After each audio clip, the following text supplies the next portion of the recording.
পুরুলিয়ায় আটক করা হলো বিজেপির এজেন্টকে। তৃণমূল কংগ্রেসের প্রার্থীর একটি পুরনো বিতর্কিত ভিডিও সমাজ মাধ্যমে পোস্টের অভিযোগে বিজেপির এক কর্মীকে আটক করা হয়েছে বলে জানতে পারা যাচ্ছে। বিজেপির নির্বাচনী এজেন্ট, আপনাদের জানিয়ে রাখি, এর ঘটনার প্রেক্ষিতে পাল্টা নির্বাচন কমিশনের দ্বারস্থ হয়েছে ভারতীয় জনতা পার্টি।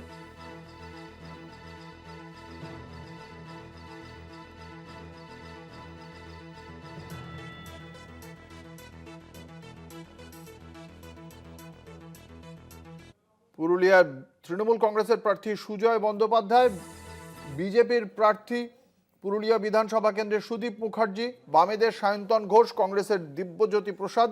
এই কেন্দ্রে সুজয় ব্যানার্জির একটি বিতর্কিত ভিডিও সমাজ মাধ্যমে পোস্ট করার অভিযোগ এবং সেই অভিযোগের প্রেক্ষিতেই বিজেপির এজেন্টকে আটক করা হয়েছে।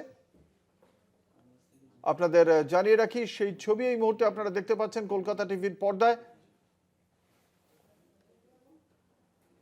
এই কেন্দ্রে লোকসভা নির্বাচনের নিরিখে বিজেপি এগিয়ে রয়েছে প্রায় 22,000 ভোটে। সেই কেন্দ্রে বিজেপির এজেন্টকে আটক করা হলো। গোটা ঘটনায় নির্বাচন কমিশনের কাছে পাল্টা অভিযোগ দায়ের করতে চলেছে ভারতীয় জনতা পার্টি। এই কেন্দ্রে বিজেপির প্রার্থী সুদীপ মুখোপাধ্যায়।